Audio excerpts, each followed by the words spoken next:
अच्छा, हमने सलीम भाई एक व्यू बनाया था लास्ट टाइम स्टॉक का, मुझे शायद याद है जी। उसको फिर हमने वहाँ फॉर्म पर कॉल करा था। अब फॉर्म तो हमारे सब हो गए कंप्लीट, फॉरेन स्टॉक बढ़ रहा है कम हो रहा है। अब बस इसकी एक एंड यूज़र के लिए हमें रिपोर्ट डेवलप करनी है कि वो स्टॉक दिखा दे आइटम का, कि आइटम क्या है, आइटम का नेम क्या है, और कितना परचेज हुआ, कितना सेल हो चुका, और कितना जो है वो उसका स्टॉक उस आइटम का बाकी है। ये हमें रिपोर्ट बनानी है। अब ये मैंने एक व्यू बनाया हुआ था, इस व्यू के अंदर मैंने परचेज और सेल ट्रांजैक्शन के टेबल ले लिए थे। ये मैंने ले लिए थे इसमें। अब मुझे, मैं चाह रहा हूँ एक फंक्शन बन जाए सिंपल। अभी इसमें तो ये जो व्यू है समझने कि ये पूरी पूरी ट्रांजैक्शन की डिटेल बताएगा कि इस डेट को ये आइटम परचेज करा, इस डेट को ये आइटम सेल करा।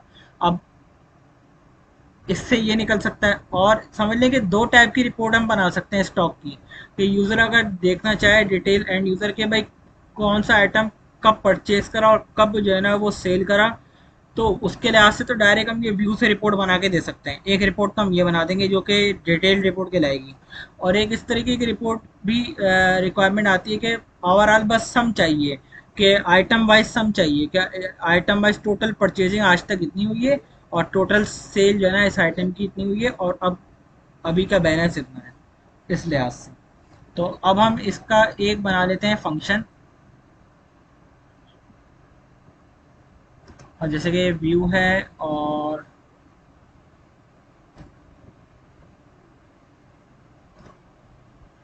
वी डॉट, मैंने ऑल कॉलम दे दिया।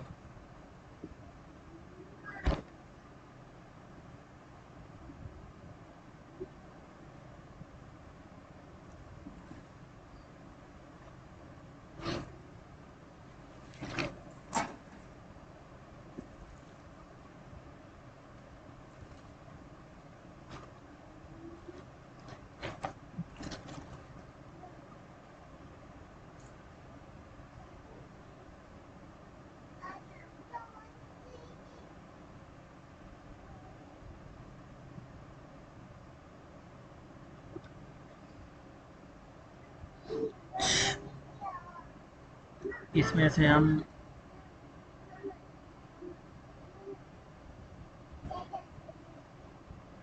अच्छा, इधर हम लगा देते हैं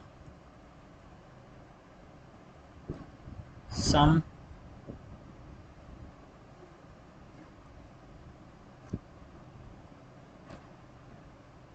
परचेज क्वांटिटी।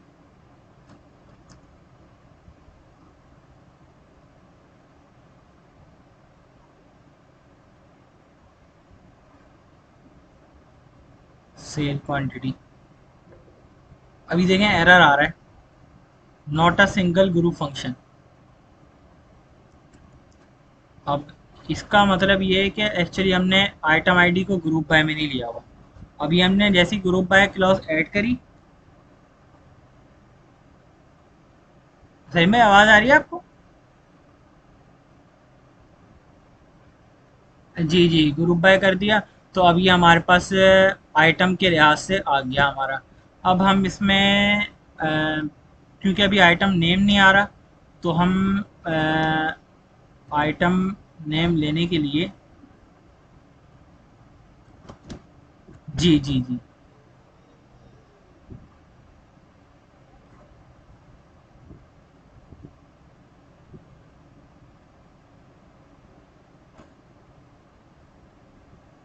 अभी इसमें दोबारा ये एरर देगा, not a group by expression, क्योंकि हमने इसको ग्रुप बाय में ऐड नहीं करा। ये हमारा स्टॉक बन गया।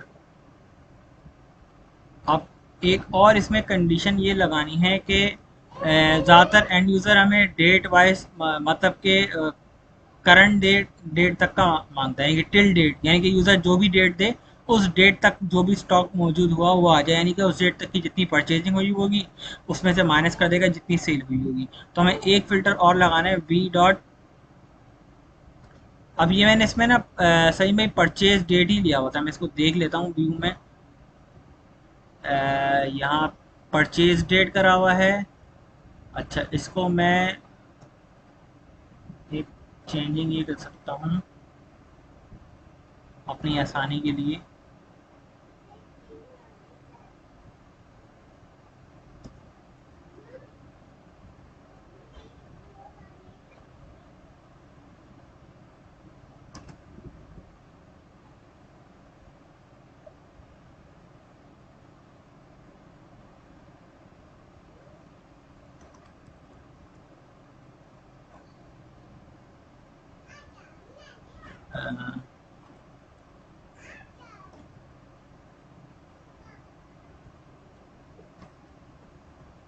To date. अब जैसे कि आज डेट है 12 अगस्त 2022, तो आज की डेट तक का हमारे पास स्टॉक आ गया। मिसाल के तौर पे मैं चाहता हूँ आज की डेट तक का नहीं, मुझे स्टॉक देखना है 1 अगस्त तक का। तो 1 अगस्त तक कोई स्टॉक नहीं पड़ा हुआ था। अब हम देखते हैं इसको, यानी कि डेट चेंज होगी, डेट के लिहाज से हमारे पास स्टॉक की वैल्यू कम ज़्यादा होती है। हम्म, जी।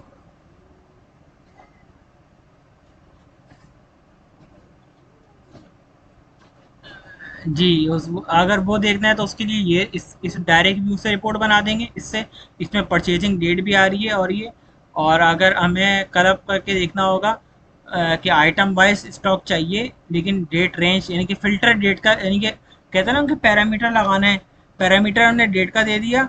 और क्या नाम है, डेट के साथ हम आइटम का पैरामीटर भी दे देते हैं स्पेसिफिक, कि अगर वो यूज़र चाहे कि भाई मुझे सिर्फ एक आइटम का अगर स्टॉक देखना हो तो मैं किस तरह देखूंगा, तो हम यहाँ पे आइटम का पैरामीटर भी दे देते हैं।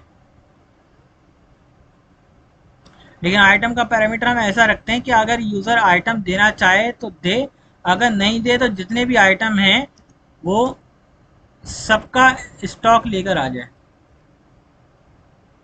तो हमने ये इसमें एक कंडीशन लगा दी। ये कंडीशन बायपास करने के लिए है कि अगर मैं ब्लैंक छोड़ूंगा तो ऑल आएगा। अगर मैं कोई स्पेसिफिक आईडी दे दूंगा, जैसे कि मैं एक आईडी दे देता हूँ आइटम की, तो वो सिर्फ उसका ले आएगा। अभी मैं इसको ब्लैंक छोड़ देता हूँ। अब ये हमने बनाना है फंक्शन। अभी तो क्यूरी हो गई है। अब मैं इसमें लिखता हूँ create function, function FUNC gate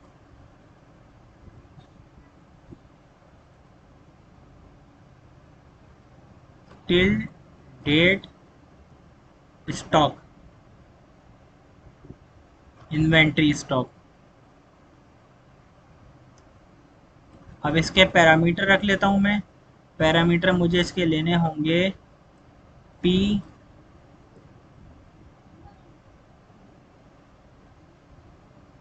ये पैरामीटर, ये एक डेट का पैरामीटर आ गया।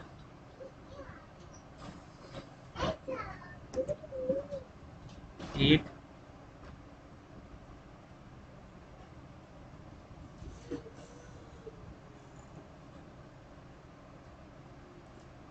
आईडी का आ गया। Return number is. अब ये फंक्शन की जगह हमारी ये वैल्यू बन जाएगी। फंक्शन का पैरामीटर आ गया, एंड कीवर्ड कर दिया हमने रिटर्न। अब यहाँ पे हमें ये करना पड़ेगा बिगिन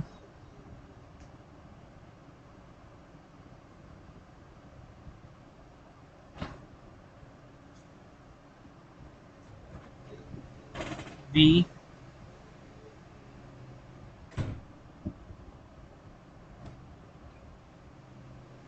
वी बैलेंस क्वांटिटी। अच्छा,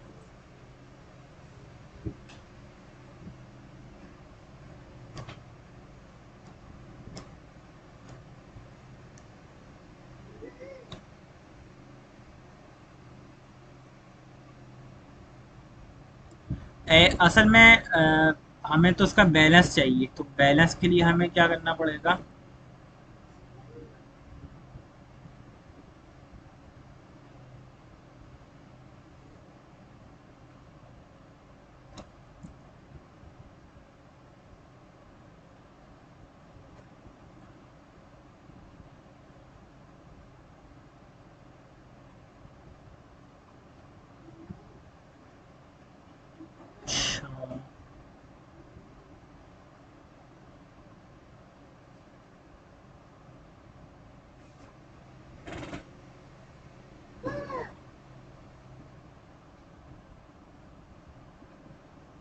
आइटम बैलेंस क्वांटिटी।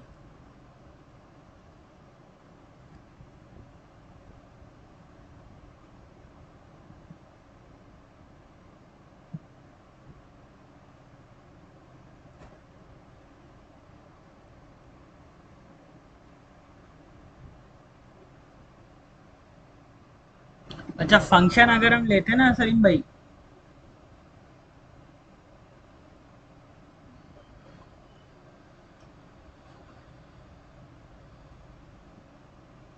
सम के बाद,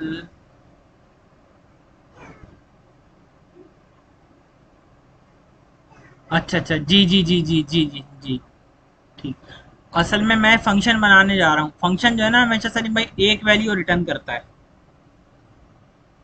अब इसमें मैं मल्टीपल कॉलम रिटर्न नहीं करवा सकता। मैं करवा तो सकता हूँ, फिर मुझे उसमें क्या काम करना पड़ेगा? मुझे उसमें ये काम करना पड़ेगा कि कॉमा सेपरेटेड बनाना पड़ेगा, तब जाके जो है वो वैल्यू उस तरह रिटर्न होगी। एक हम सिर्फ यानी कि हम इसमें आइटम वाइज जो है ना वो स्टॉक निकाल लेंगे, हम इस तरह काम कर लेते हैं इसको। और यहाँ से हम फिर अ, ये भी हटा देते हैं कि हम रखते हैं कि आइटम देना इसमें लाजमी है। बल्कि चलें ब्लैंक रख देते हैं। अगर हम ब्लैंक रखेंगे तो फिर वो ओवरऑल सम बताएगा हमें।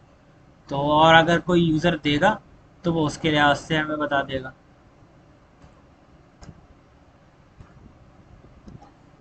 अब एक मैंने वेरिएबल बनाना है।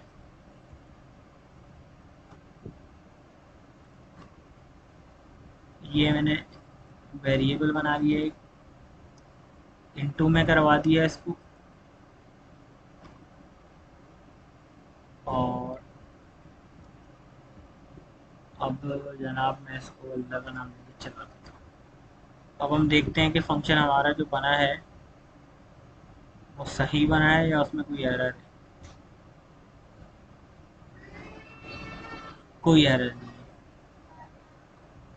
अब अगर मैं इसको यूज़ करना चाहूँ,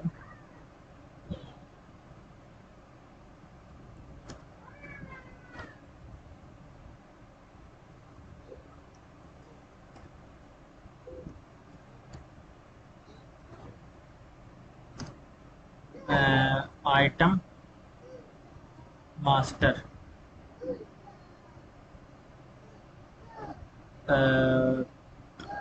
आई दे देता हूँ मैं, अ,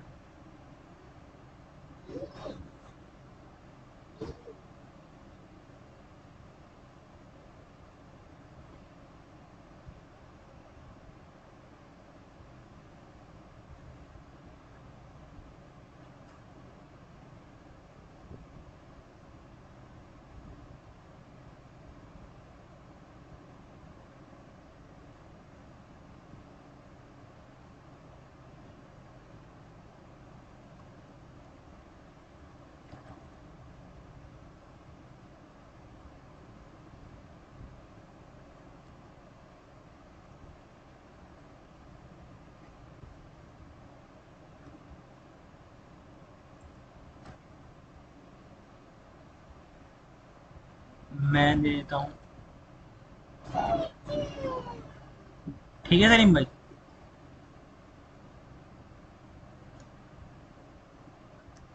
फंक्शन रिटर्न कर रहा है वैल्यूज़ की, और इसका आ रहा है स्टॉक वन। अब हम यहाँ से इसको वेरीफाई भी कर सकते हैं इस डायरेक्ट ना, जैसे कि अगर हम वेरीफाई करना चाहें आइटम आईडी 1 जो है ना वो परचेज हुई थी 5, और फिर नीचे आइटम आईडी जो है ना वो 1 जो है ना वो सेल हुई 4, तो 5 में से 4 निकालें तो हमारे बचते हैं 1। आइटम आईडी 1 का स्टॉक आ रहा है 1। आइटम आईडी 4 का 70 आ रहा है, यहाँ पे देख लेते हैं। आइटम आईडी 4 का 70 है बिल्कुल, क्योंकि ये सिर्फ परचेज हुई है से, और 3 का 150 है। आइटम आईडी 3 का 150 है। ठीक है सलीम भाई, इसका मतलब ये कि हमारा ये बिल्कुल सही बता रहा है। अब हम ये जो है डायरेक्ट रिपोर्ट में हम यूज़ कर सकते हैं। अब हम ये रिपोर्ट में दे देते हैं, इसकी एक रिपोर्ट बना देते हैं। Order by I dot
item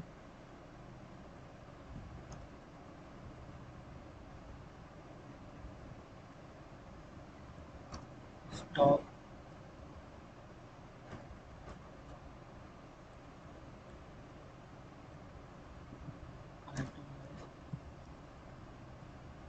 stock report.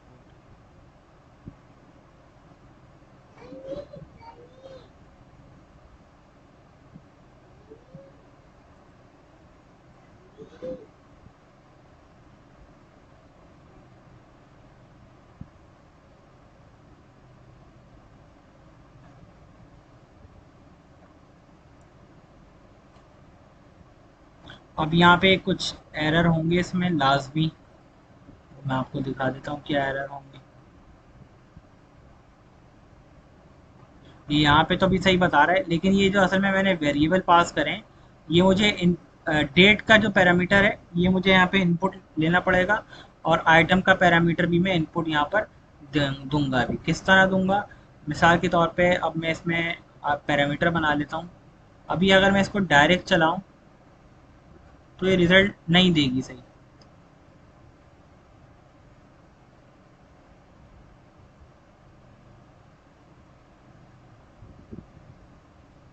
अच्छा, ये रिज़ल्ट दे रही है।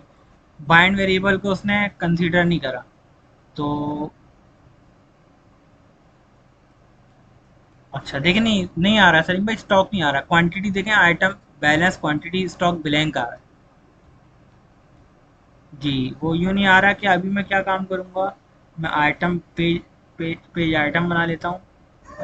इसका नाम रख देता हूँ मैं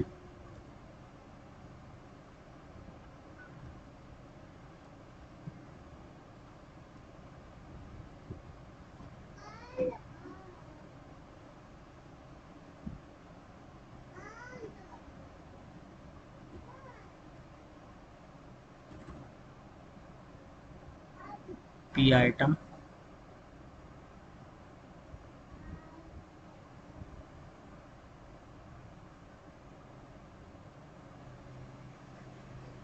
इसको मैं डेट पिकर कर देता हूँ।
वैल्यू रिक्वायर्ड कर देता हूँ।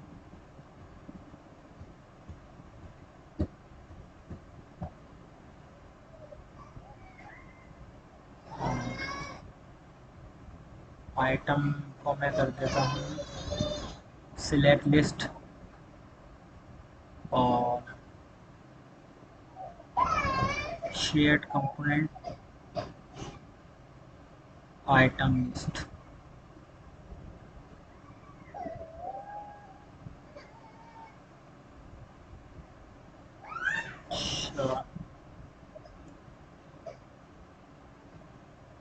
क्यूरी के अंदर मुझे सबमिट यहाँ पे करना पड़ेगा। एक तो मैंने ये डेट का पैरामीटर बना दिया,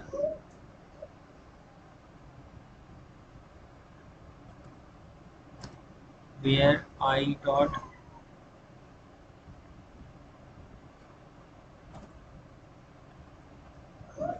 आइटम आईडी इक्वल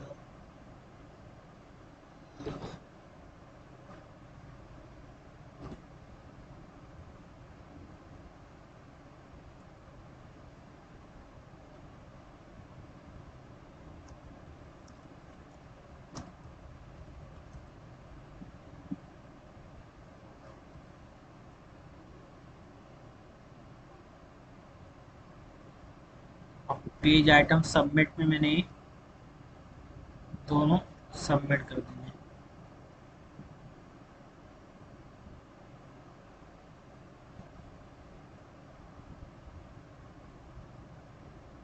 अब जब मैं रिपोर्ट चलाऊंगा तो आ जाएगा, देखें डेटा आ गया।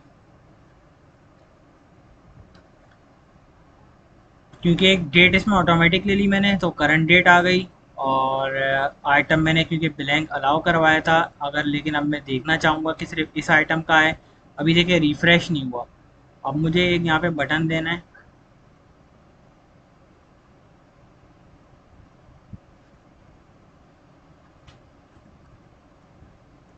जी जी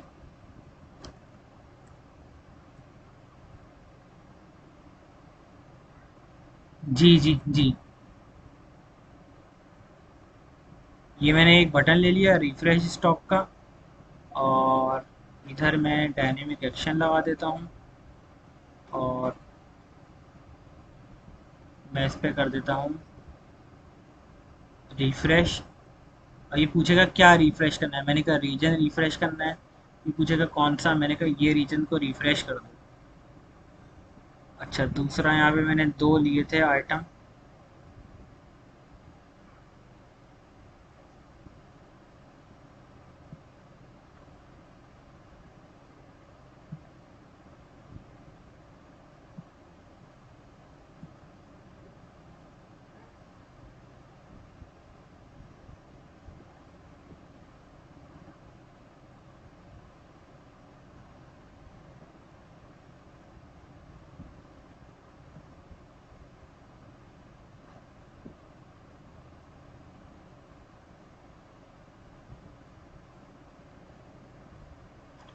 अभी देखें ये डेट का पैरामीटर लाजमी। अच्छा, अब ये बहुत जो है ना वो बड़े हैं, इसको छोटा भी कर लेते हैं हम। अभी इसको मैंने आइटम सेलेक्ट करा, अभी देखें रिफ्रेश नहीं हुआ। जैसे ही मैं इस पर क्लिक करता हूँ देखें रिफ्रेश हो गया, रिफ्रेश होके एक आइटम रह गया। अब मैं इसको अगर ब्लैंक छोड़ता हूँ, आइटम को रिफ्रेश करूँगा, सारे आ गए। ठीक ठीक है सलीम भाई, रिफ्रेश करने पे इम्पैक्ट आ रहा है। अच्छा, अब ये दो जो मैंने आइटम लिए हैं, कि मैं थोड़ी सी सेटिंग कर देता हूँ।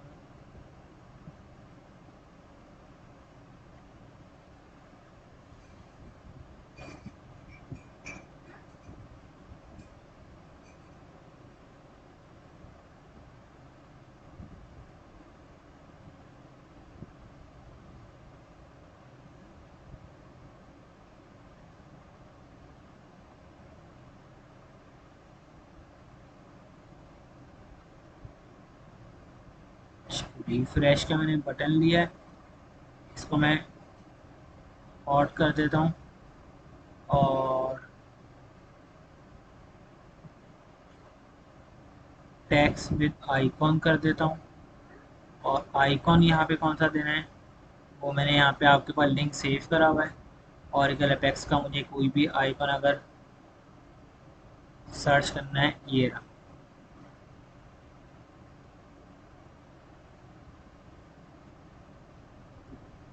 बेसिकली मुझे यहाँ पे रिफ्रेश करवाना है।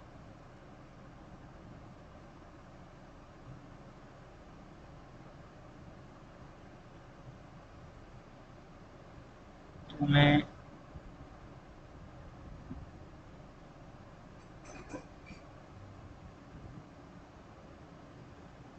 ठीक है सलीम भाई, देखें वो आइकन भी आ गया, टेक्स्ट भी लिखा हुआ आ रहा है और मैंने उसको हॉट भी कर दिया।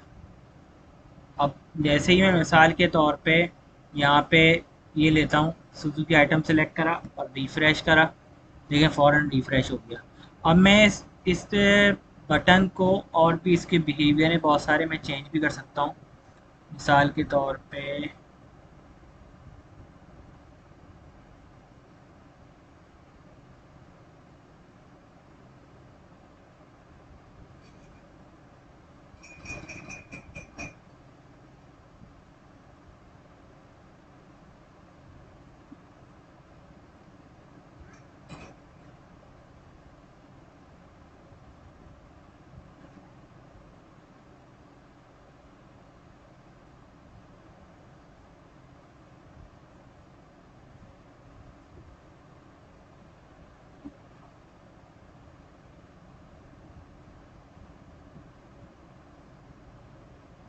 ठीक है सर, मैं देखें ये इसका चेंज हो गया स्टाइल।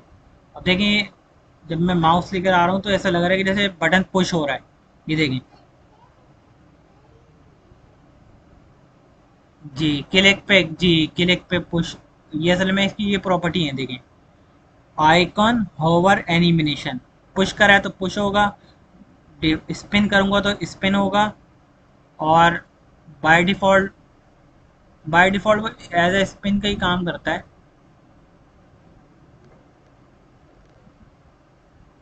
देखें जी रोटेट बाय डिफ़ॉल्ट, यानी कि वो ऐसे ही रहता है, ना हिलता है, कुछ भी नहीं होता। अगर मैं इसमें देखें रुक गया, जैसे ही मैं इस पर क्लिक करा ये क्लिक हो गया। अच्छा, अब इसके और बहुत सारे ऑप्शन हैं जिसमें हम इजीली इसको चेंजिंग कर सकते हैं। मैं इसको पुश कर देता हूँ और यहाँ से सिलेक्ट से हटा के एक मिसाल में डेंजर अगर लूँ, ये हम नॉर्मली बटन की जो इन्होंने दिए हुए इस वजह से दिए हुए, जैसे कि डिलीट का बटन होता है, डिलीट कमांड बहुत डेंजर होती है। तो वो डिलीट के बटन पे हमने इस तरीके की एनिमेशन कर देते हैं ताकि वार्निंग की सिचुएशन लगा देते हैं डेंजर की, ताकि जब यूज़र डिलीट करने जाए तो उसको पता लगे वो एक ख़तरनाक एक्शन परफॉर्म करने जा रहा है जिससे डेटा लॉस हो सकता है। तो ये बटन के जो है चार जो है ना वो एनिमेशन के ऑप्शन हैं यहाँ पे। अभी मैंने डेंजर कर दिया था। अब अगर मैं इसमें वार्निंग पे करता हूँ, जी जी, और अगर प्राइमरी पे करूँगा तो प्राइमरी पे आई थिंक नॉर्मल रहता है, फिर भी करके एक दफ़ा देख लेता हूँ।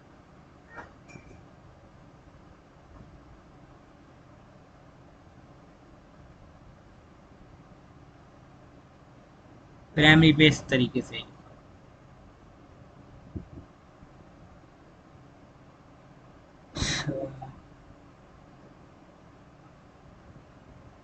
मैं इसमें रिक्वायर्ड कंफर्मेशन का ऑप्शन भी डाल सकता हूँ कि यानी कि वो कंफर्म करे कि वो स्टॉक वाकई में इस तरीके से दिखना चाहता है या नहीं।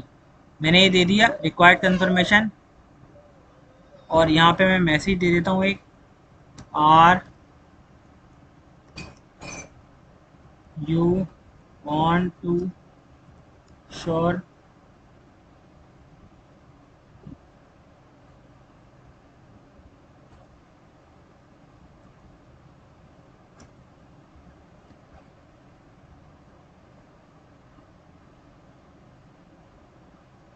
इसमें भी ऑप्शन है बहुत सारे। जैसा कि अभी मैंने ये मैसेज डाला, अब मैं इसको चेंज करता हूँ इससे, या मैं चेंज करता हूँ ब्लैंक, और जैसे इस पर क्लिक करूँगा तो अब मैसेज आएगा, are you want to show refresh stock. मैं कहा यस। ठीक है सलीम भाई, अभी नॉर्मल ये अभी ये नॉर्मल था, अगर मैं इसमें चेंज करना चाहता हूँ चेंज भी कर सकता हूँ। चेंज क्या कर सकता हूँ, जैसे कि मैं इसमें दे दूँ, इसमें भी वही ऑप्शन है सारे। ये असल में जी ये बाय डिफ़ॉल्ट बटन है। यानी कि मिसाल के तौर पे अभी मैं इसको दोबारा ये वाला आइटम ले रहा हूँ और मैं रिफ्रेश करने जा रहा हूँ, तो अभी यहाँ का बटन है, ये देखें, इसमें उसी तरीके की सिचुएशन आ गई। अगर मैं कैंसिल करूँगा तो कुछ नहीं होगा, जैसे ही मैं इस पे अगर जो ऑप्शन है उसको करूँगा तो फिर उसको रिफ्रेश कर दूँगा।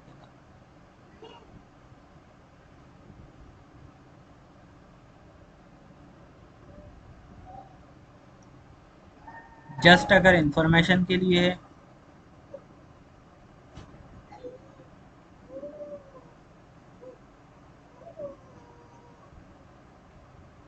तो ये एज अ सिर्फ इंफॉर्मेशन ट्रीट कर रहा है कि ओवरऑल स्टॉक लेकर आ गया।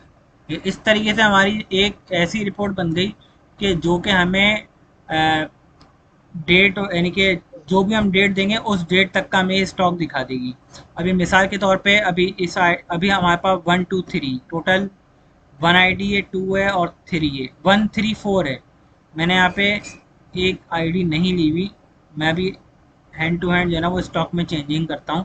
कोई चीज़ हम परचेज करते हैं और सेल करते हैं, उससे हमारे डायरेक्टली स्टॉक पे फ़र्क पड़ जाएगा। उससे हमें ये पता लग जाएगा कि हमारी जो वर्किंग है सही चल रही है या नहीं।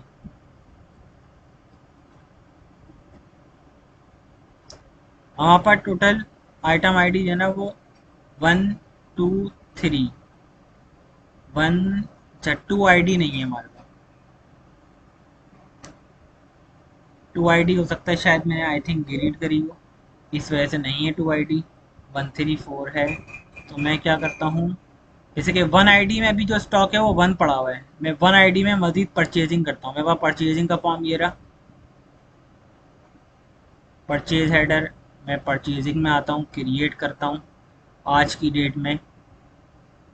डेट ले लेता हूँ इसमें आज 12। सप्लायर अभी मैंने एक ही खोला हुआ है।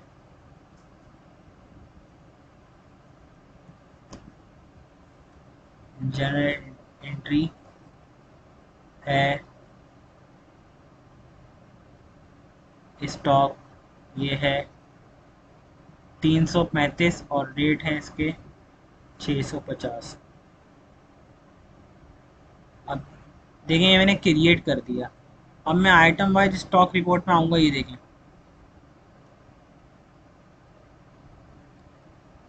तीन जी 336 हो गया। 335 मैंने ऐड करा, पहले से 1 पड़ा हुआ था और उसने 335 में अगर हम 1 प्लस करें तो 336 हो जाएगा। ठीक है सर भाई, ये हमारा समझ लें कि एक तरीके से कंप्लीट हमारा सॉफ्टवेयर हो गया। अब अगर मैं इसकी डिटेल देखना चाहता हूँ, ये तो मेरी एक समरी रिपोर्ट हो गई आइटम की अभी, लेकिन इसमें मुझे ये पता नहीं लग रहा कि इस आइटम की ये जो जैसे कि आइटम नंबर आइटम आईडी 1 है, बाइक साइड मिरर है, इसमें 336 स्टॉक पड़ा हुआ है, लेकिन मुझे इसमें ये नहीं पता लग रहा कि कब क्या परचेजिंग हुई है। तो अगर यानी कि ये समरी रिपोर्ट होगा एक तरीके से। अब एक डिटेल रिपोर्ट अगर हम बनाना चाहें कि जैसे ही मैं आइटम आईडी पे क्लिक करूंगा ना, तो वैसे ही वो दिखा देगा इसकी इस डेट को परचेजिंग हुई, इतनी हुई और इतनी सेल हुई, और इस तरीके से यानी कि हमें रिपोर्ट मिल सकती है। अब मैं क्या करता हूँ, इसी पे आता हूँ।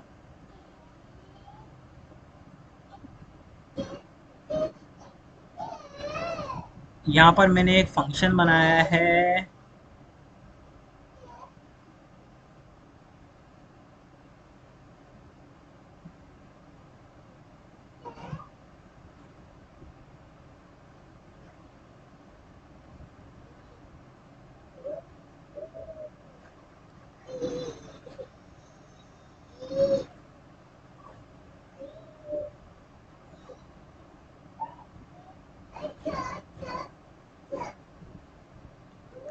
यहाँ पे ये लगा देते हैं।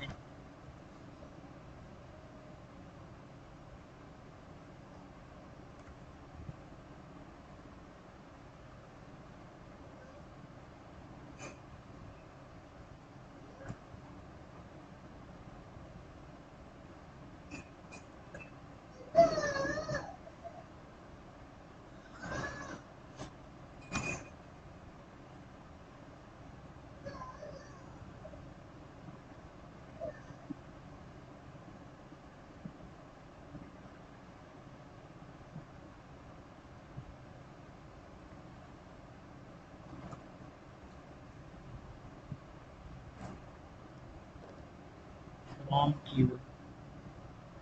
अच्छा,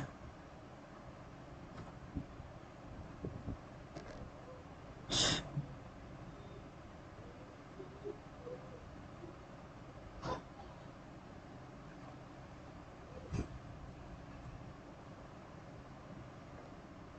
सी।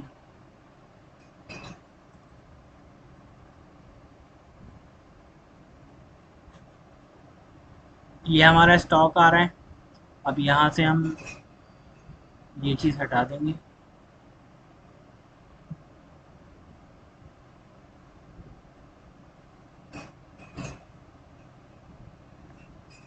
जैसे कि मेरा आइटम आईडी थी 4 का स्टॉक दिखा दिया, मेरा आइटम आईडी थी 1, तो इसने अच्छा 1 का दिखा दिया।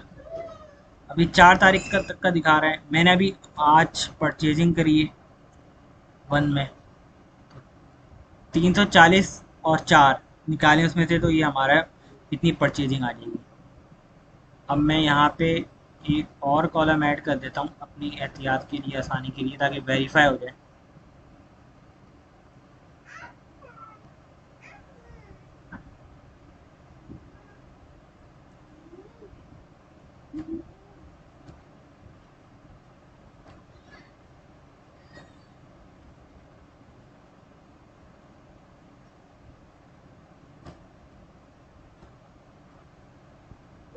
ये हमारा हो जाएगा।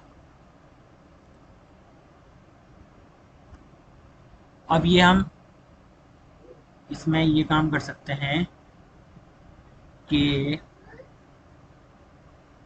हम चाहें तो इसी के नीचे भी लगा सकते हैं, और हम एक और काम कर सकते हैं, एक अलग पेज बना देते हैं, और ताकि उस अलग पेज पे यूज़र को वो डेटा दिखा दें। तो हम एक अलग पेज बना लेते हैं इसके लिए। क्रिएट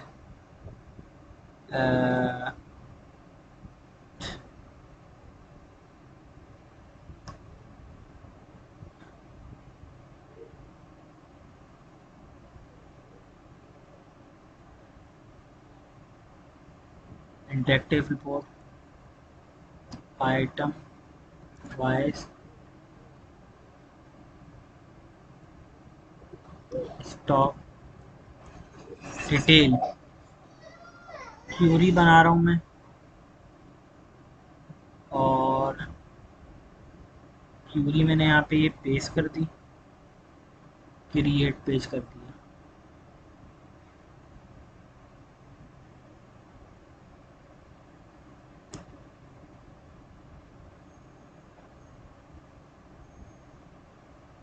अब मुझे यहाँ पे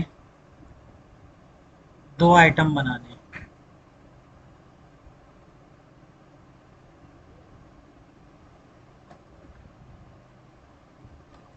आइटम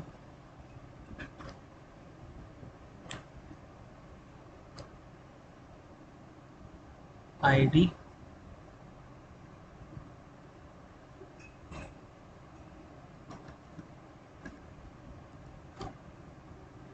टिल डेट।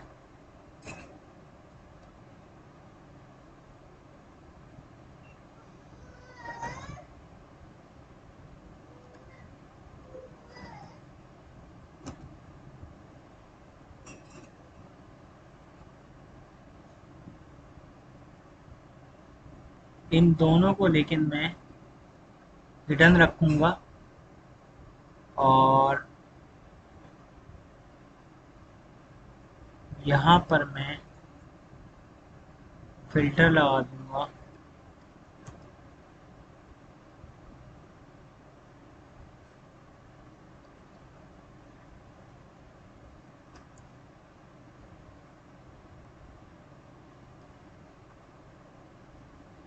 इस तरीके से, और यहाँ पर मैं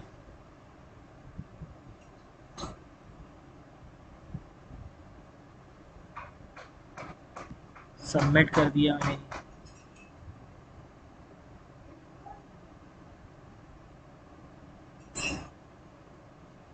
मैं इसको चलाऊँगा तो ये कुछ भी नहीं है लेकर आएगा।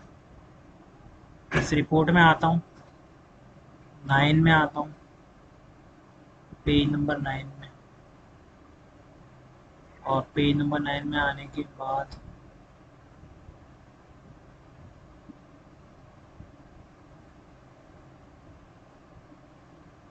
जो आइटम कॉलम है इसको मैं बना देता हूँ लिंक। और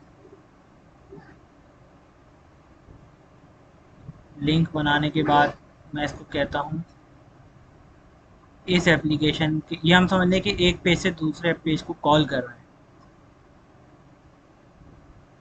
12वें पेज पे जाए और पैरामीटर क्या क्या पास करे,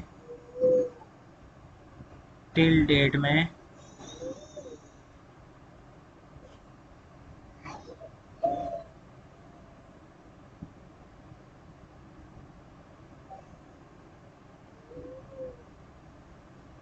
डेट का पैरामीटर,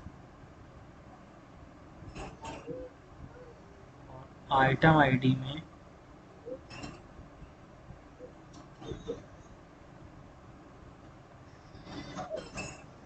आइटम आईडी का पैरामीटर।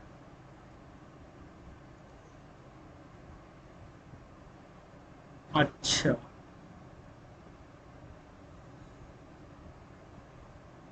आइटम आईडी में जनाब ये आइटम आईडी पास करें।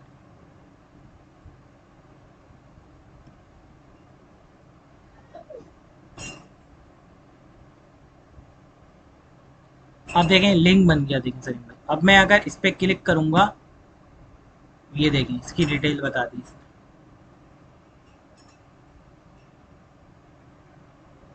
ये सलीम भाई थोड़ा क्लियर है। ये इस तरह जैसे कि मैं इस रिपोर्ट पे आया दोबारा। अब ये जैसे कि बता रहे हैं कि आइटम आईडी 1 बाइक साइड मेरा 336 इसकी टोटल क्वांटिटी है स्टॉक की जो पड़ी हुई है। आइटम आईडी 3 सुजुकी 150, इसके क्वांटिटी 150 है। सैमसंग मोबाइल 0170 है। अब मैं अगर इसको ये देखना चाहूँगा कि जो 4 आइटम आईडी है, एक 70 इसमें स्टॉक पड़ा हुआ है, तो इसकी डिटेल क्या है। जैसे इस पर क्लिक करा मैं तो इसने बताया भाई 4 item ID, Samsung mobile 01, 70 quantity purchase हुई है, कोई सेल नहीं हुई, जब भी इसका 70 बैलेंस। ये जी जी मैंने जी एक इस रिपोर्ट से लिंक बनाया इस रिपोर्ट में आने के लिए। ये इस तरीके से। अब मैं मिसाल के तौर पे बैक जाना चाहूँ, यहाँ से मुझे वापस वहाँ जाना है, बैक करना है मुझे ताकि मैं उस तरफ ही आ सकूँ। तो मुझे क्या काम करना पड़ेगा, मुझे अपने अपडेटेड पेज पे आना पड़ेगा जहाँ पे बाद में आ रहा है वो। इधर आने के बाद मुझे एक बनाना पड़ेगा बटन।